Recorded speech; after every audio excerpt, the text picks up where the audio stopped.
Al-Imamul Ghazali radhiyallahu anhu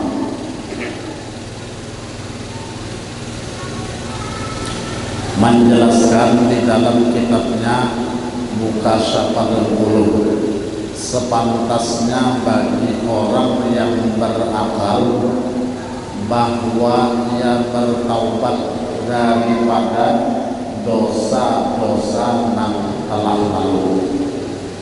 Jadi Imam Ghazali mengajarkan agar dapat melatih nafsu syahwat yang apabila dibiarkan akan menguasai diri kita. Sepantasnya bagi orang yang berakal bertaubat dari dosa yang telah lalu. Di samping itu pula, di samping bertaubat, berpikir bagaimana cara untuk mendekatkan diri kepada Allah dalam bentuk amal soleh, dikhususkan pada bulan Sya'ban, bulan Rajab, bulan istighfar. Sya'ban menurut ulama bulan sholawat. Di dalam hadis Nabi mengatakan Ar-Rajabu syahrullah, Rajab bulan kemuliaan Allah, wa Sya'ban syahri, dan Sya'ban kata Rasulullah itu bulan kemuliaanku. Rajab bulan istighfar, Sya'ban bulan sholawat.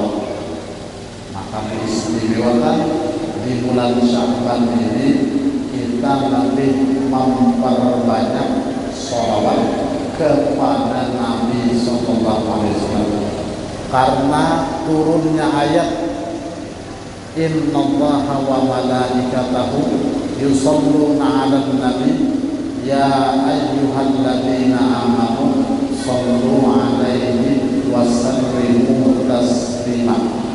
Turun ayat tersebut yang memerintahkan kepada setiap orang beriman bersolawat kepada Nabi SAW bersamaan dengan bulan Sya'ban.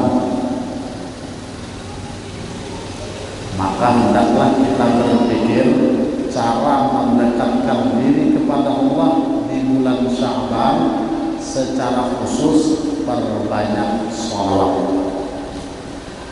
Wa yanju bihi fiddaril akhirah, dan hendaknya pula berpikir bagaimana cara agar selamat di negeri akhirat, termasuk daripada akhirat itu alam kubur, atau disebutkan dalam bahasa kita kubur itu bahasa Arab. Kalau dalam bahasa kita perut bumi. Dalam bahasa Indonesia kubur itu bahasa Arab. Kalau bahasa kita perut bumi. Setiap hari bumi mengingatkan kepada kita manusia dengan beberapa perkara, sebagaimana yang dikatakan oleh Imam Abu Laith As-Samarqandi di dalam kitabnya Tanbihul Ghafilin. Jadi bumi mengatakan, ya benar Adam, wahai manusia,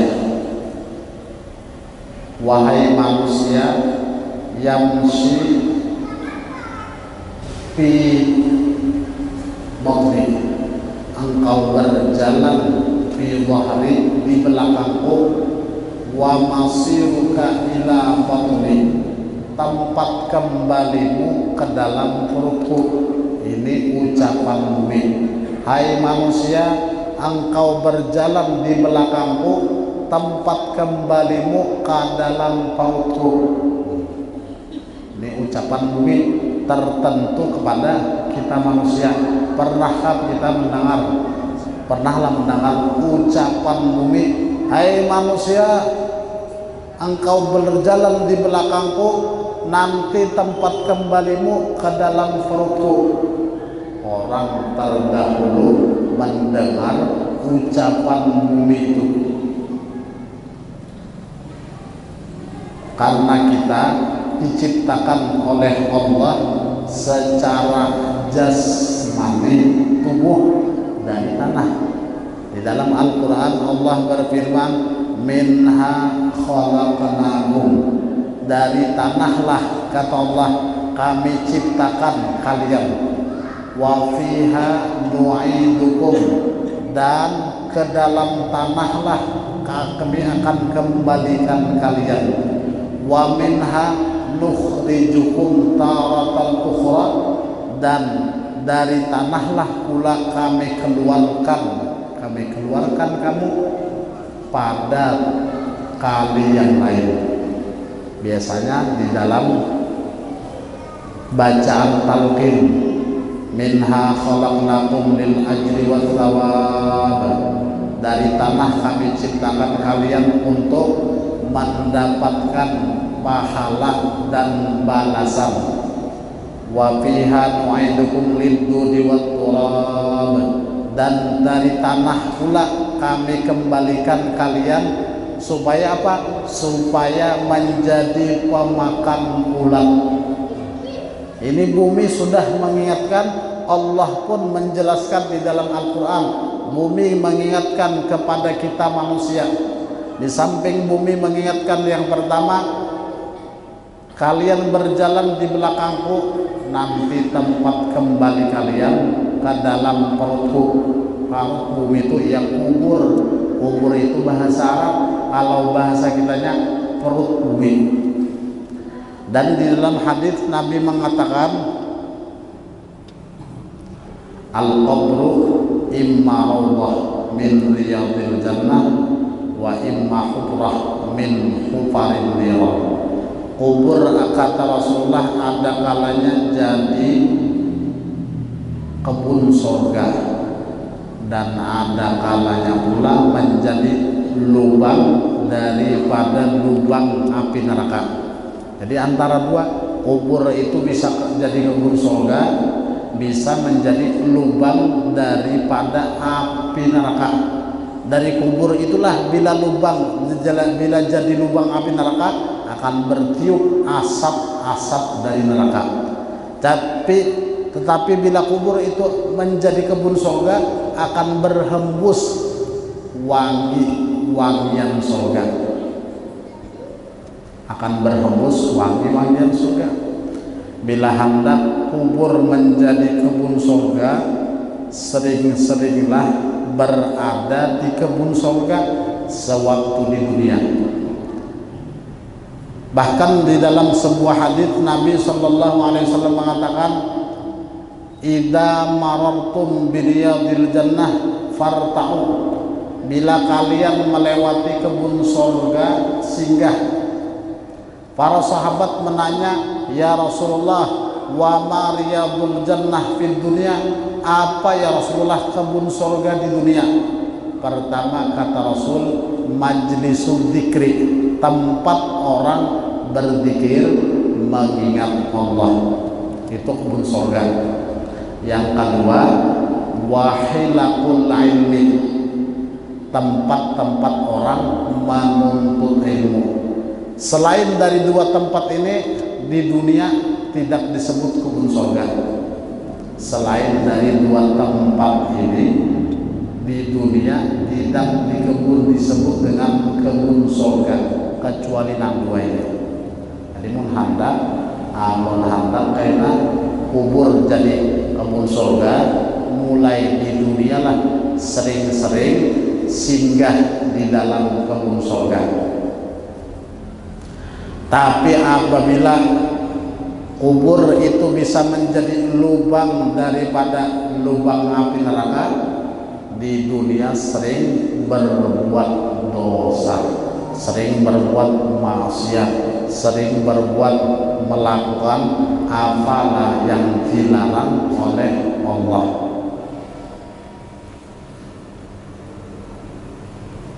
Kemudian yang kedua, bumi mengingatkan kepada kita manusia. Kata bumi, ya bna Adam, hai manusia, ta'kulul alwan fi dhahri, engkau bebas makan bermacam-macam warna makanan di belakangku. Kita di belakang bumi bebas makan bermacam-macam warna makanan. Ujar bumi, ikan makan bermacam-macam warna makanan di belakangku. Wa ta'kulu kaddidan fi batni, nanti engkau akan menjadi pemakan cacing ulat ketika berada di dalam perutku. Ketika berada di dalam perutku, ujar bumi, engkau akan menjadi pemakan ulat, pemakan cacing. Apalagi ulat mulai lagi hidup, katujuh mau umpanakan cacing. Nah, ya toh, cacing itu makhluk hidup. Cacing itu makhluk yang berzikir. Bukti cacing itu berzikir, ada ayatnya dalam Al-Quran. Allah berfirman, wa ma min syai'in illa yusabbihu bihamdih walakin la tafqahuna tasbihahum. Tidak ada dari sesuatu yang diciptakan Allah kecuali bertasbih, kecuali berzikir, tetapi kita tidak memahami ucapan tasbih atau bacaan zikir yang dilantunkan oleh cacing. Ulat pernah di zaman Nabi Daud. Nabi Daud duduk baca kitab Zabur di tempat peribadatan. Tiba-tiba Nabi Daud melihat ulat. Ulat itu merah. Jadi ujar dan Nabi Daud dalam hati kecil bersuara, "Bapak ulat nih," jar Nabi Daud, "ti ulah Tuhan." Ulat di bawah tempat peribadatan Nabi Daud melihat sedih. Dalam hati kecil Nabi Daud mengatakan, buat apa Allah menciptakan ulat? Atas izin Allah ulat berbicara. Jadi ujar ulat, "Wahai Nabi Allah Daud, aku diciptakan oleh Allah di tempat ini setiap hari bertasbih." Tasbih ulat, subhanallah wa bihamdih, subhanallahil azim, subhanallah wa bihamdih, subhanallahil azim 1000 kali. Jangan kalah lawan ulat. Ulat jadi tasbih 1000 kali. Sejak berapa tahun? Sejak 70 tahun. 70 tahun yang lalu, ujar ulat, aku diciptakan oleh Allah setiap hari di waktu siang bertasbih kepada Allah, dan setiap malam, ujar ulat, aku bersolawat kepada Nabi Sallallahu Alaihi Wasallam. Apa solawat ulat? Allahumma salli ala sayyidina Muhammadin abdika wa rasulika nabiyil ummi wa ala alihi wa sahbihi wasallim. Berapa? 1000 kali. Kita berapa kali bersolawat kepada Nabi? Amun 100 kali berarti kalah masih lawan ulat. Padahal ulat kada dipinta pertanggungjawaban sesudah matinya. Kita manusia dipinta pertanggungjawaban sesudah kita mati. Makanya ada akhirat sesudah dunia, ada kehidupan sesudah kematian. Kita nang mati itu jangan mati aja jadi tanah selesai. Kenapa? Ini pacang dihidupakan, bertanggung jawab atas apa-apa yang kita kerjakan di dunia. Bila baik maka Allah akan beri pahala, bila jahat maka Allah akan timpakan siksa. Hanya tahu Nabi Daud bahwa ulat itu setiap hari bertasbih kepada Allah, setiap hari di waktu siang bertasbih kepada Allah sebanyak 1000 kali. malam bersolawat kepada Nabi Sallallahu Alaihi Wasallam 1000 kali. Nah, kita mengkawa bersolawat juga 1000 kali juga, karena bila inya 1000 kali, di dalam hadis Nabi mengatakan man shalla alayya kulla yaumin alfa marratin lam yamut hatta yara maq'adahu fil jannah. Itu hadis Nabi. Wajib kita meyakini iyalah buruk men amun berucap iyalah dalam hati berarti bisa keluar daripada Islam. Kenapa? Karena kada percaya lawan hadis Nabi itu dihukumakan murtad. Ada dalam kitab Sa'adatul Darain dimuat oleh Syekh Yusuf bin Ismail An-Nabhani, man shalla alayya kulla yaumin alfa marratin, barang siapa kata Rasulullah bersalawat kepadaku setiap hari 1000 kali, lam yamut hatta yara maq'adahu fil jannah, ia tidak akan mati kecuali sebelum matinya melihat tempatnya di surga. Sebelum mati melihat tempatnya di surga.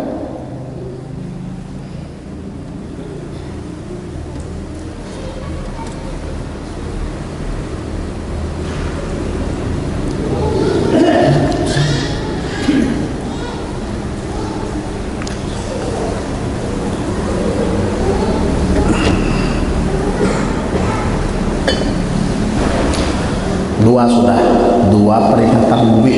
Lawan kita kan pernah mendengar orang bahari mendengar. Wajar orang bahari lawan dimuat di dalam kitab. Yang pertama, wajar bumi tamshi ya bena Adam, hai manusia, tamshi fi dhahri, engkau bebas berjalan di belakangku, wa masiruka ila batni, nanti tempat kembalimu ke dalam perutku.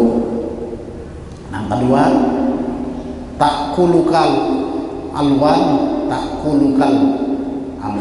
engkau bebas makan bermacam-macam warna makanan di belakangmu, wa takulu tertidan fi batni, nanti engkau akan menjadi pemakan ulat ketika berada di dalam perutku. Nah, supaya jangan dimakan ulat, makanya di dunia ulat, cacing jangan diulah umpan kunjung. Bila ulah umpan kunjung, kita kan nampal di sini mati, di pala anam situ ulatnya cacingnya mencium. Wah, ini jadinya nang ulah nang ketunjung umpanakan kita, sasahinya kemana lagi kita buka? Kalau saja umpan pengunjung, bilanya sudah makhluk hidup, ulat itu makhluk hidup yang berpikir kepada Allah diumpanakan, nah, yang sudah pacang jadi pemakan ulat, pemakan cacing.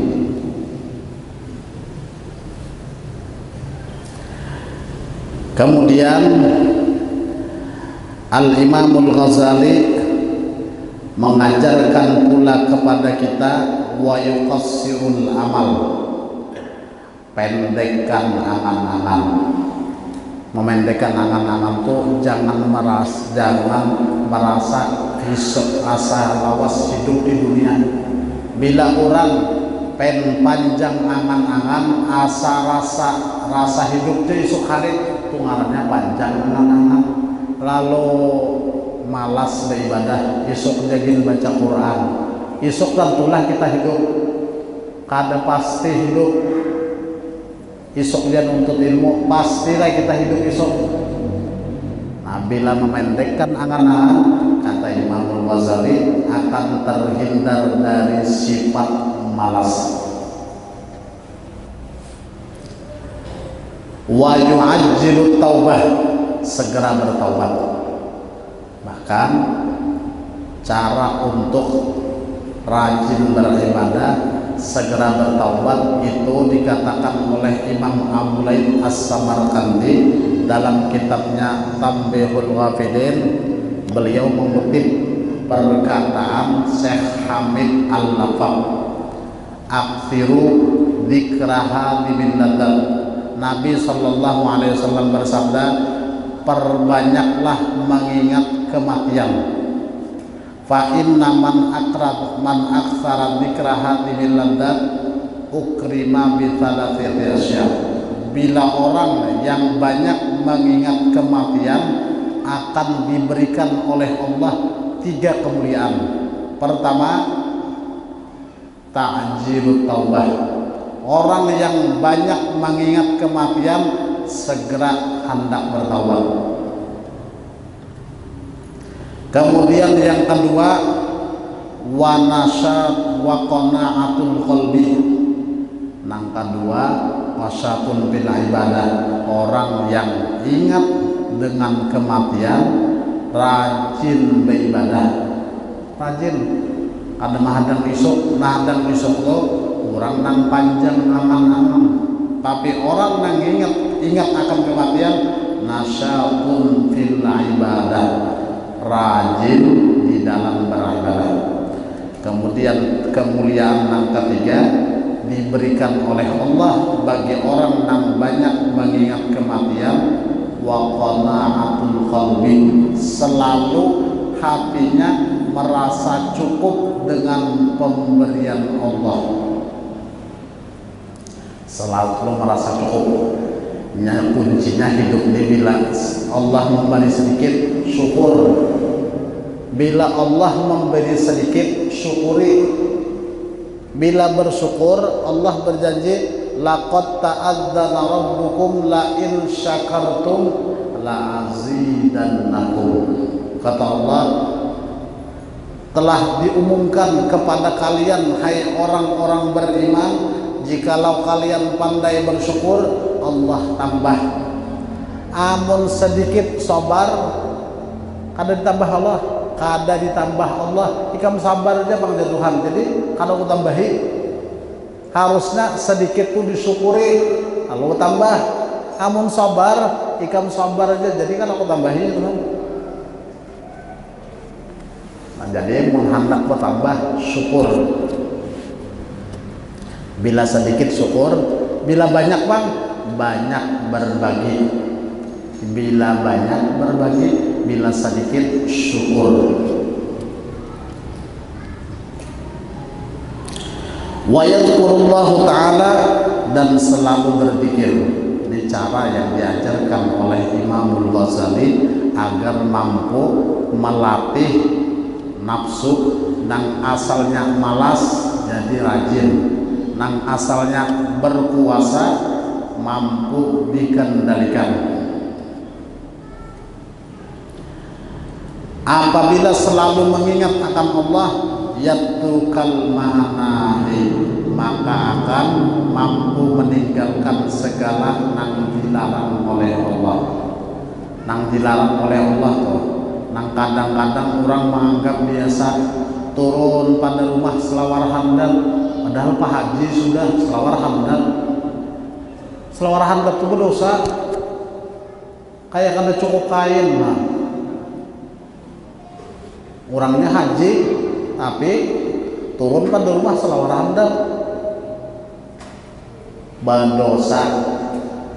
Coba dipanjangi selawar itu, jangan hamdan. Kau aja menukar lintuhut jaka pengbisi karing. Jadi jangan selawar hamdan. Mau turun pada rumah jangan selawar hamdan, dosa.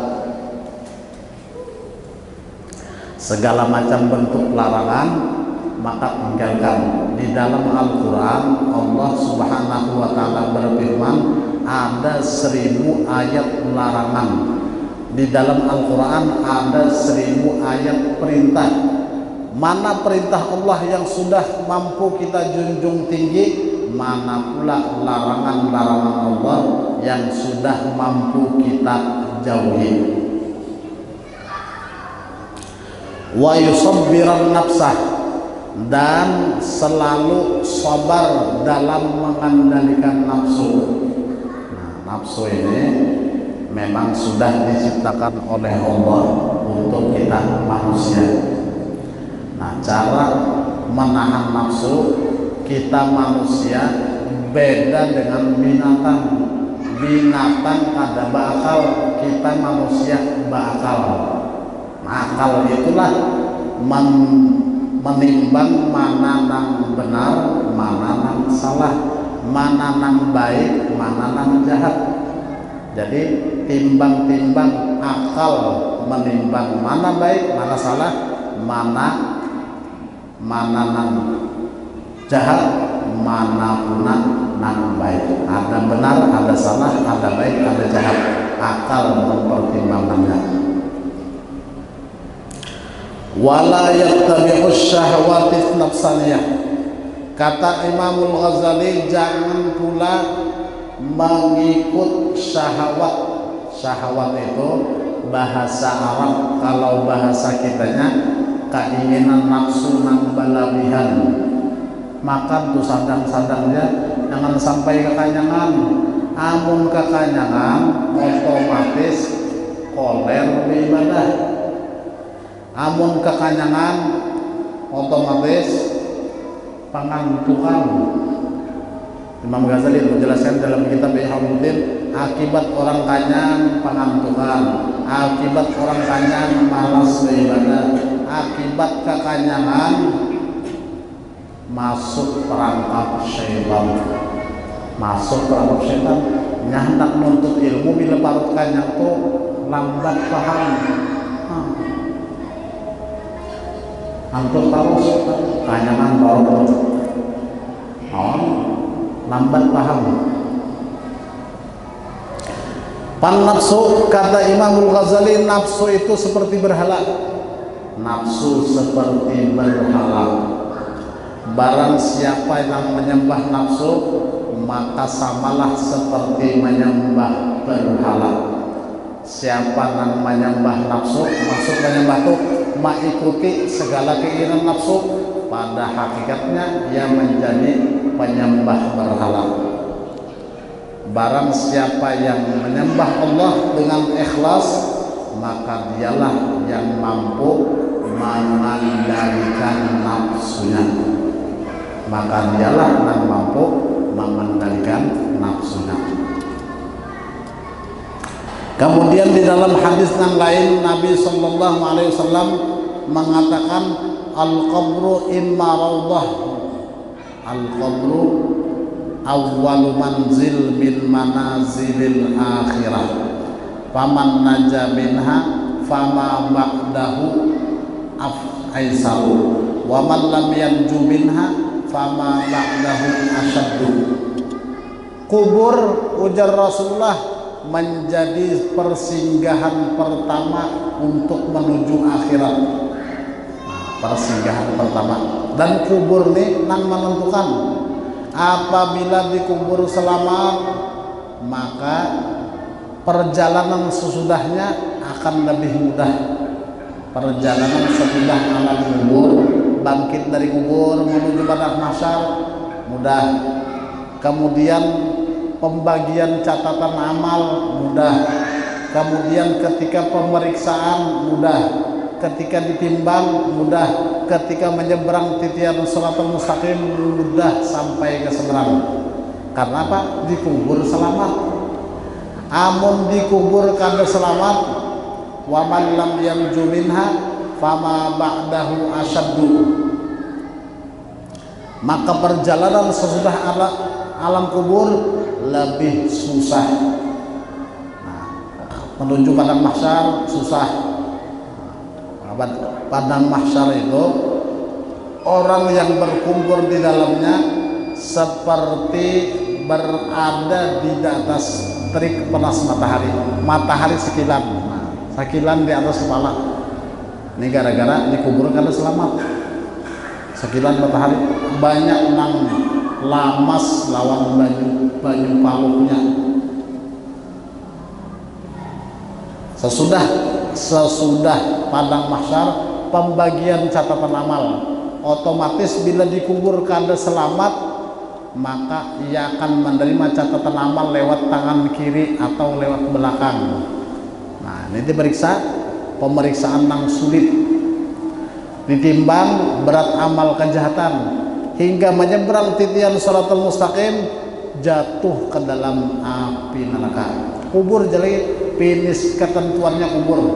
Rasulullah sudah mengajarkan kepada kita hendak selamat dari alam kubur sebelum kuring baca tabarak, baca surah tabarak 30 ayat ya. Sebelum kuring baca surah tabarak.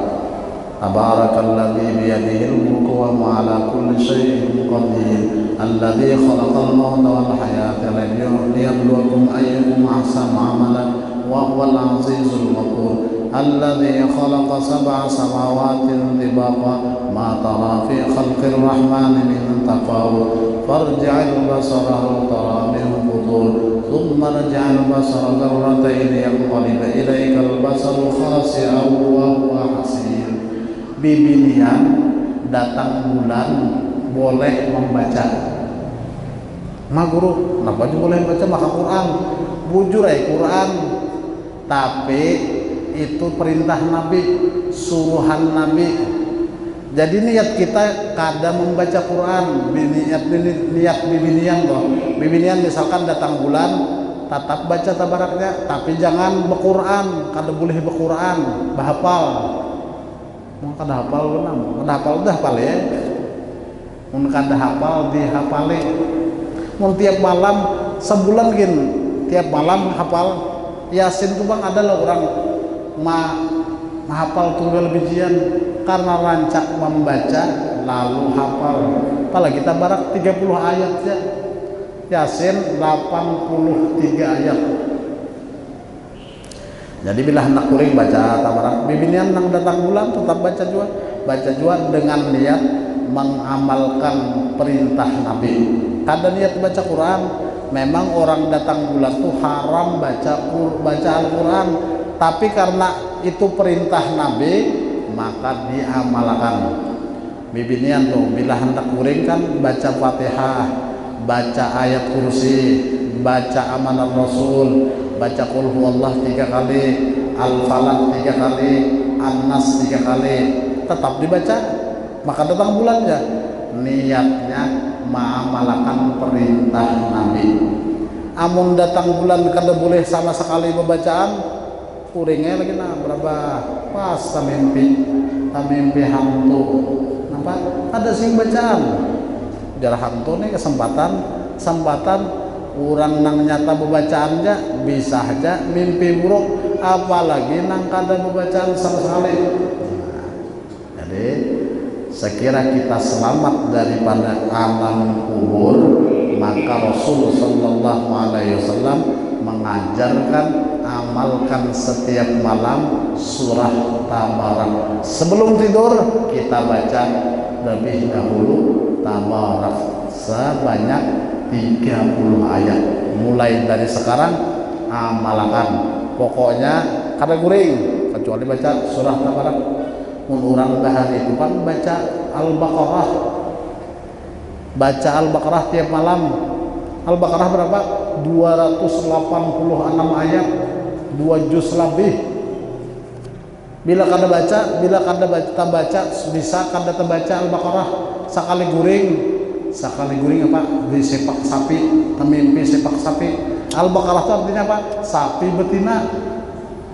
Pas kuring, wah sepak sapi, benda belum dibaca sampai pas satu bangun, bodoh ambil air wudu, baca surah Al-Baqarah. Ini kita tabarak ya, ada sampai 286 ayat, 30 ayat ya. Cuma dinyatakan sebelum kuring, sebagaimana yang diajarkan Rasul sallallahu alaihi wasallam, baca surah Tabarak. Maka nanti jikalau orang yang mati sesudah membaca Tabarak, langsung kuburnya luas dan terang. Mun kada percaya jalani ya yang dulu. Jalani. Nabi bersabda, Nabi nang mengatakan buat apa ragu-ragu loh Nabi, ya wajib yakin dengan apa yang disabdakan oleh Nabi sallallahu alaihi wasallam.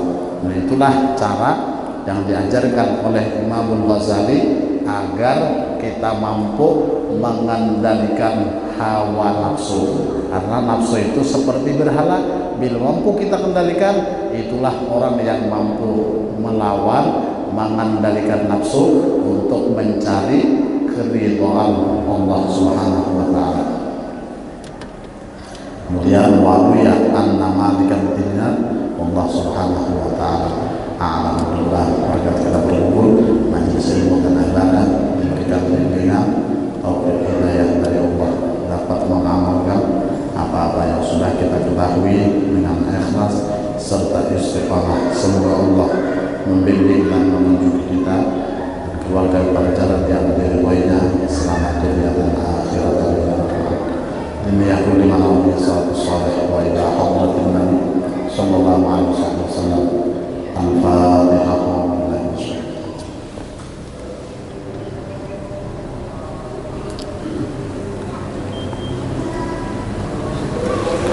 Bismillahirrahmanirrahim. Alhamdulillahirabbil alamin. Allahumma shalli wa sallim wa barik ala sayyidina Maulana Muhammadin wa ala alihi ajma'in. Allahumma lakal hamdu wa ilaikal musyaka wa antal musta'an. Nasta'inuka wa ala rasulina wa nas'aluka salahun min kulli wa la hawla wa la quwwata illa billahil aliyyil azim. Allahumma anfa'na bima 'allamtana wa 'allimna ma yanfa'una wa zidna 'ilma warzuqna fahma wa faqihna fid-din. Ja'alna awladana wa dhurriyyatina minal ulama'i al-'amilin. وعلمنا تأويل وارزقنا فهما استقاما واهدنا إلى سواء السبيل إنك على كل شيء قدير. اللهم إنا قد استودعناك ما علمتنا ورددك عند احتياجنا إليها ولا تنسه لنا يا رب العالمين. ربنا آتنا في الدنيا حسنة وفي الآخرة حسنة وقنا عذاب النار.